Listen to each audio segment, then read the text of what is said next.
Cassidy don't show up. And you.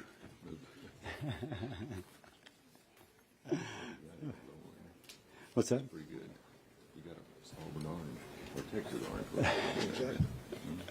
Next I have to say purple and gold. You know, what is that? Grassley's running a little bit late, so we're going to skip Grassley. We're going to go to Tuberville, then Corning. Gotcha. Go Grassley when he gets there. Sounds good. And will you ask Stephen to put my cup right there? Hey, y'all. Thanks for being here. Anyone with a college-age child knows that college costs are soaring, not just for professional school, but for every school, including state universities. And they've jumped 80% overall at private nonprofit colleges. At public four-year institutions over the last 30 years, they've gone up 124%. And there's research showing that the current federal higher education financing system actually contributes to the problem more than addresses the solution. Some colleges and universities have used the availability of federal loans to increase tuitions, and this has left many students drowning in debt with no pathway for success. President Biden's answer was to enact his $400 billion student debt scheme, which doesn't forgive debt. It merely transfers the responsibility to pay it back away from the person who willingly took on the debt to taxpayers who maybe never went to college, pay back their student loans, in some cases sacrificing lifestyle in order to pay back those student loans. And by the way, President Biden's scheme does nothing to drive the underlying cause of the debt crisis. According to the Center for Responsible Federal Budget, if this student debt loan transfer goes into effect, students and taxpayers will be back in the same situation in 5 years. Total debt at that point will be $1.6 trillion. This is not a fix. This is merely a Band-Aid, and the Band-Aid saddles taxpayers with a burden again in 5 years. That's why this morning we introduced the Lowering Education Cost and Debt Act, a package of 5 bills aimed at directly addressing the issues driving skyrocketing costs of higher education and the increasing amounts of debt students take on to attend school. And unlike President Biden's plan, this actually addresses the root causes of the student debt crisis. Our legislation puts downward pressure on tuition. It empowers students to make educational decisions that put them on the track to both academically and financially succeed. It simplifies the student loan borrowing and repayment process so students don't have to take out more loans than they need and can navigate the student loan process without confusion. I thank my colleagues, some of whom are with me today, for contributing to this effort. I'll first address the College Transparency Act, which has multiple co-sponsors, and then turn it over to Senator Grassley. The College Transparency Act recognizes that college education is one of the largest financial commitments many Americans make, but there's not that much information for students to know if they're making the right decision for the amount they're borrowing. Excuse me. Thank you. What you got in it? Yeah, really.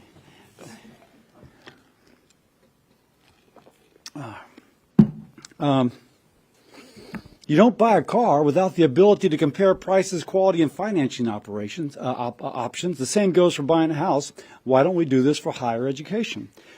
So, the way we envision the College Transparency Act, a student looks in the mirror, and whatever that student looks like, if he's a white male who's 65 years old, if he's a black male who's 18, if he's a black female who's 22, she or he looks in that mirror and sees, what do I look like? Who am I? What's my background? Then they'll be able to log on and compare, if I enter this curriculum at this college, this is my chance of graduating in this curriculum at this college. This is how much I will need to potentially borrow, and this is my earning potential when I graduate. So if somebody attempts to enroll in a university program in which they only have a 5% chance of graduating, but that first year they have to borrow $50,000 in cash, and when they graduate they'll make $30,000, That would be a clearer market signal. Don't enroll in that program. By the way, I say that because there's some universities that do extremely well at addressing racial disparity in graduation rates. And typically African American males, for example, have the lowest graduation rate. There's some universities with particular programs that eliminate that. So instead of graduating with debt, but not graduating but having debt, the young man would be able to graduate and pay back whatever debt he had to take on. It makes available information on cost, enrollment, retention, completion, and post-college earnings of a particular university or program of study. It also puts strict data security standards in place to make sure that an American's privacy is protected. With that, I'll turn over to Senator Grassley. Thank you for your leadership in this area, and thank you for working with some of the ideas that I've had on this subject over a period of time. I'm here to speak about student being consumers of education and having the right information to know as they compare the cost of one college versus the other, the quality of one versus the other. So, quite obvious, students need clear information to shop around. You can't compare costs if you can't tell what the final cost is. The Government Accountant Office did a study, found 91% of the colleges understate their true cost, their cost in aid letters. So this focuses upon these letters. A third of the colleges don't distinguish in these letters between loans and grants. This bill, the Understanding the True Cost of College Act, creates a standard letter for easy comparisons. So if students are going to make wise choices about the cost of education and what sort of help they get to go to college, they ought to be comparing apples with apples, not apples with oranges. And the way the environment is today, you can't read one letter from one university and another from another one and know what the facts are.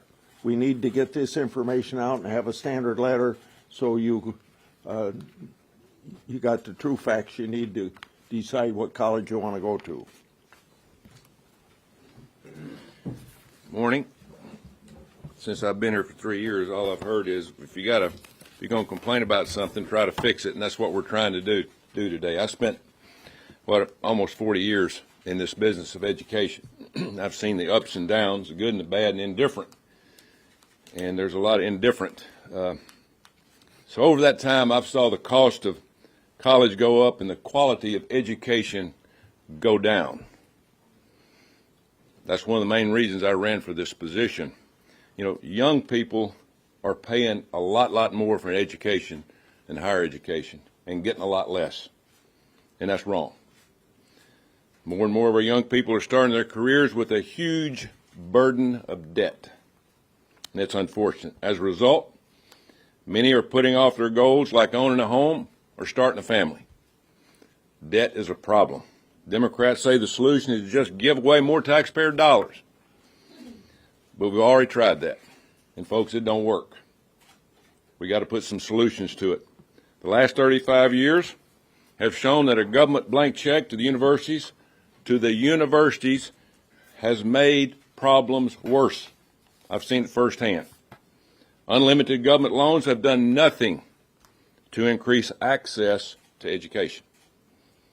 All they've done is raise costs for students, whether they take a loan or not. Everybody's having to pay. Today, we're here to say enough's enough. I'm here with my colleagues to introduce a bill called the GOAL Act. How appropriate that is for me. I didn't score many touchdowns when I was coaching, but it's the GOAL Act. Not against LSU. Not against LSU, that's right. But it's about helping our young people achieve goals, like buying a house. The GOAL Act would set a maximum limit on federal graduate school loans, a limit. This would prevent some of the worst examples of students being exploited for profit. It would force schools to bring down cost and to compete for students. What an idea.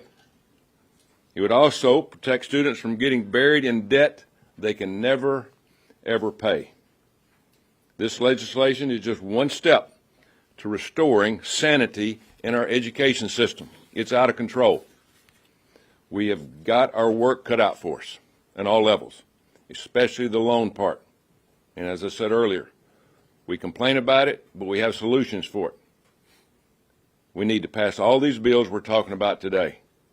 But this legislation would bring a big step for all of our students. And so I'm proud to be here with my colleagues to lower costs for students, parents, and for taxpayers. That's what this is about.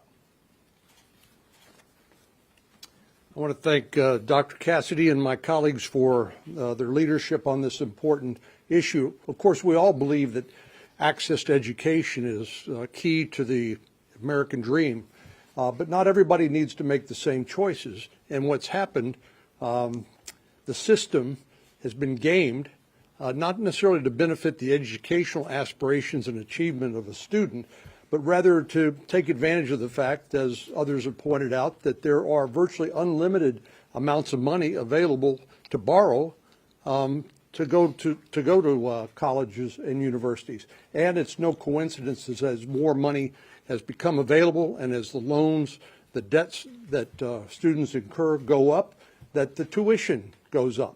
The colleges understand that very well. Again, we're not painting with a broad brush and saying everybody is guilty of gaming the system, but it certainly happens, and the consequences of it can be dire. First of all, we know the Biden administration has said the best way to deal with this is to cancel student loan debt. Well, you can't cancel a contract. And what they are suggesting, in essence, is transferring that liability to taxpayers. Again, not everybody decides to go to college, so why should they have to pay for your student loan debt if you did? If you decided to enter into a contract to repay that student loan and you don't do it, there should be consequences associated with it. There should be personal responsibility. But one of the things that is confusing about it is that there's so many different loan repayment systems. As a matter of fact, there are 9 different loan repayment systems. And what this bill would do in part would be to reduce that to 2, in other words, to simplify it. And it would also limit the ability to get federal loans to pay for deep degree programs that will not confer an education that will allow you to earn an income sufficient to repay that loan.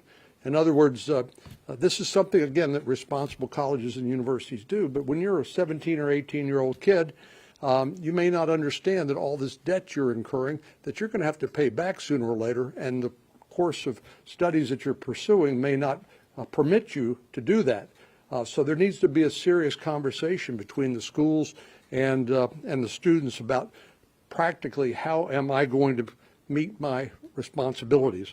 So this bill will increase accountability and ensure student loans are paying for degrees that actually produce the higher income necessary for graduates to repay them, saving taxpayers nearly $50 billion. So I'm proud to join my colleagues in this important effort. This is a far superior way to deal with the problem of mounting student debt than what the Biden administration is doing, which undermines personal responsibility. There's no accountability for the colleges and universities that don't counsel their students about pursuing, not accumulating debt that will you won't be able to repay because you're not pursuing a degree that will allow you to get that sort of income. So kudos to Dr. Cassidy and his team and my colleagues for this legislation. This is a much better way, much more responsible, much more taxpayer-friendly way to deal with student debt than the Biden administration. Lastly, I'll present Steve Daines's bill. If Grassley had requires the colleges to make their offer sheet common, okay, colleges, we want to be able to compare one college's offer to another. Daines speaks to the lending facility giving offer sheet to the prospective student. And this gives them better guidance. So the current process presents students with default loan amounts to choose from, and the students sometimes borrow more than they need, and have to pay back more than they can afford. The Informed Student Borrowing Act ensures students will be presented for the duration of their loan, expected monthly payment, how much money they will likely make in the future after attending the school and program of their choice, the percent of borrowers who are no longer enrolled in college but are in active repayment, the college completion rate for undergraduate borrowers, etc., that which the student needs to know to be able to figure out, am I going to be able to pay this back? It also requires the borrowers to annually receive this information through loan counseling to understand the value of their student loans. To summarize, the Biden administration's proposal merely transfers debts to taxpayers, but it does nothing to address the underlying issue, which is of people making poor choices or universities at times, some universities, exploiting the system. This kind of suite of ideas just seeks to correct that. And whereas the Biden administration, according to one estimate, does nothing to change the underlying drivers, but we will end up in the same situation again in 5 years, under this, it changes the underlying driver. The student, her family, will be able to make an informed choice, a wise choice, both for their education as well as for their financial future. With that, we'd love any questions that you have. Yes, sir. Your colleague Bernie Sanders and other Democrats, they introduced legislation today called the College for All Act to, quote, make college tuition and debt free for working families. They say this will be paid for by the tax on Wall Street Speculation Act, also introduced today. I wonder, what do you make of this legislation from progressives and more generally their efforts to cancel student loan debt?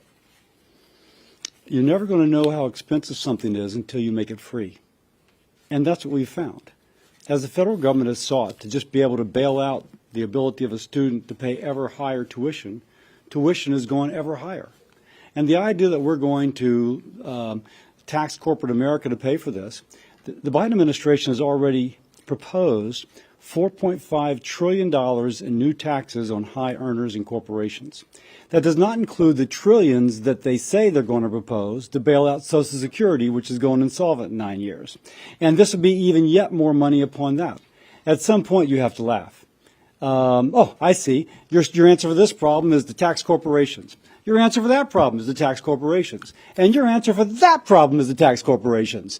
Come on. Let's have a serious response. We feel like ours are serious responses. Yes, sir. Thank you, Senator Cassidy.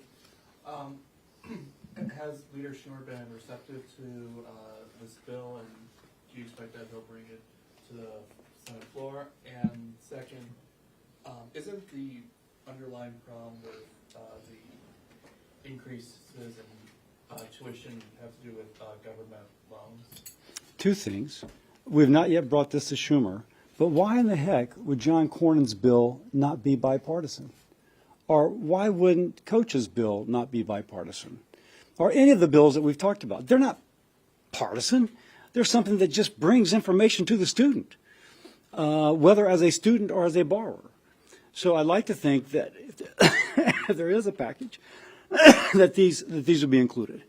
The reasons for, and to your second part of your question, the reason for higher tuition is multifactorial.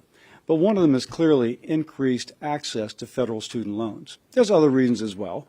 But nonetheless, that's a major factor, and that's the one we're driving. That's the driver that we're trying to get at. And guys, if y'all want to answer these questions, Well, yes, sir. Let me just add, I just think, this does not serve the best interest of the student. Isn't that what we're most concerned with? That they get a good education, that they can actually, that will allow them to repay their loans. But this idea that that somehow the federal government's going to loan so much money, knowing that they have not gotten the guidance they need in order to know whether this is realistic, that you'll be able to actually pay it back. That does a disservice to the student. And the institutions of higher education, the ones that take advantage of this system, are continuing to reap in tuition dollars without performing the fundamental mission that they are supposed to be committed to. So this is more than just about the loans. This is about making sure that the incentives are aligned to promote the educational aspirations of the individual student, but in a way that's practical, will allow them to be able to make good financial decisions they'll be able to fulfill in the future. I'd like to say one other thing about that. We could rename this the Save Higher Education and the Middle Class Act. We're losing them. We're losing higher education because it's getting outpriced. You see these campuses and buildings are going up right and left, and who's paying for it? American taxpayer. It's not the money that's going in to the tuition, per se. It's the money coming from taxpayers, from the people and the students that can't pay for their loans. It's coming from the taxpayers. We can't afford to do that. We got to cut spending somewhere, and we got to pay for something. Education is not free. It's not free. We got to pay for it. Parents had to pay for it. My parents paid for it. A lot of your parents paid for it. You borrowed loans. But we got to come to some sense of reality here, because we're losing what higher education is. It should not be a big business, but it is. Trillions of dollars are spent. Trillions of dollars. And we got to come back down to reality and put it all in perspective. It is about education, which is the number one priority in this country, for the number one commodity in this country, which is our young people. That's our number one commodity. And so we got to put it back in perspective, where the money's coming from, where it's going, and who's paying for it. And I think that the bottom line is, we all understand where it's coming from. We have to put our nose to the grindstone, and everybody should have to pay for their own in one form or another. Yes, ma'am. It does seem that many of the policies being outlined here would impact students who have yet to borrow, who are considering taking a loan to pay for their education. The administration's proposals target those who have kind of already incurred that sort of debt. I'm curious what you would say to those who are looking at that $20,000 of relief and saying that would make a big difference for me. I've already incurred that debt. First, and I think John may wish to speak to this, there are already multiple loan repayment programs already in law for people who've lost their job, for people who go into certain types of work. They can, for people whose repayment amount exceeds a certain amount of their discretionary income. And discretionary income does not include what you have to pay for rent and food. Those programs are there. They're complex, and I think Cornyn is trying to simplify the system. But I can tell you, every president has come along and attempted to address this, and they've addressed it for the people that need it. Under President Biden's plan, a neurosurgeon and his wife, the cardiovascular surgeon, in their training, maybe making less than $250,000, but having a real nice potential to pay off loans in the future, they can have $20,000 knocked off their debt. That's not somebody up to $250,000 as a couple can have $20K knocked off their debt. Now, that's not targeted relief. That's just kind of like, I'm running for re-election, I better get out there with a program in order to grab some votes from the left. And that, I don't think the taxpayer should subsidize that. John? I can't improve on that. Okay. Yes, sir. So two questions. First, is there any concern that these policies could limit, mobility, especially for those of the least means trying to get an education and move somewhere different society, particularly a cap on graduate student loans? And then kind of off topic, wondering your thoughts and reaction to the recent news regarding reports that Chinese scientists were the first to get sick out of the Wuhan lab. Can we leave Wuhan later? We can talk about that off. I would argue that student loan debt is an anchor on people's feet, and that is what is keeping them from mobility. That is the reason kids are having to move back to their parents' basement, because they can't afford the debt. And in some cases, they did that enrolling in a program at a university in which it was predictable that they would not graduate. I like what he said. We're trying to make it so that this person has a future, not untethered by student loan debt, which predictably they would not be able to pay back. So I would flip that around, flip the premise, and say we're trying to rescue that. Any comments on that? Well, at the end of the day, students' loans, college is too expensive. It's gotten way out of hand. And we've got to bring that back to reality, is bring the expense down to where people can afford it. Remember, education is a sacrifice, and it's hard work, and it's dedication, and it's not for everybody when it comes to higher education. It's not for everybody. And for some reason, over the last 20 years, we've got to the point where we feel like everybody's got to go to a 4-year university. They don't have to go. We've got 2-year universities. We got workforce development. We got all kind of things. People can make a lot more money than they can with some of these degrees that even some of my players got over the years, which now they're having to work other places because their degrees don't work. And we got to come to that reality. Mark Ballard. It seems like a lot of the legislation is aimed at STEM training, job training, and at the expense of liberal arts education, which is a critical thinking education. Is it job training? What happens to English majors? A couple things. John, you may be referring to John's legislation. I'll let him speak to it. The idea that if I can, you want to talk to it? I mean, the point being, if the degree that you're taking $50,000 a year, a cumulative debt of $200,000 is going to pay you $40,000 a year, I don't think the federal taxpayer has to subsidize that. I mean, why? Because when we say federal taxpayer, we're talking about the guy at home who's driving a truck, trying to pay his bills, never went to college because he just couldn't afford to go to college. He had to start high school, start working right out of high school, and we're going to have him subsidize a lifestyle choice. Now, someone can still go, but you can go to LSU and pay tuition, which is far more reasonable, or Southeastern or University of Louisiana Lafayette, than going to a private university and get the same degree in English. So you may choose to go to that higher university, but why should the federal government, why should your children subsidize that choice? I don't see that that's necessarily an entitlement. I just don't. John, do you want to speak to that? I don't see this as discriminating against the liberal arts education. I graduated with a journalism degree till I found out how much they paid cub reporters. And then I decided maybe I need to go back to school. I became a lawyer.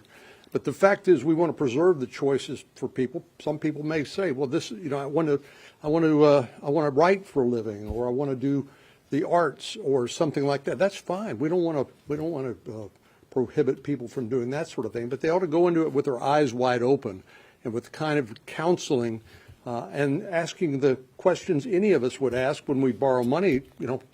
Can I pay this back? And then, of course, making sure that we preserve what I think is a fundamental character issue, which is personal responsibility. The Biden administration ignores any sort of accountability or personal responsibility. You borrow all this money, you can't pay it back, and that's not my problem, that's somebody else's problem. That's, I think, really undermines the character not only of the people involved, but of the country as a whole, and I think that's a very bad message to send. And I'm going to say one more thing. We should flip that, Mark. We should also say, if the university knows that the graduate in this curriculum can only earn that much amount of money, why are they charging so much more than the earning potential? I think that is a valid reason. My colleagues have left. I'll wrap it up. Thank you all very much for being here.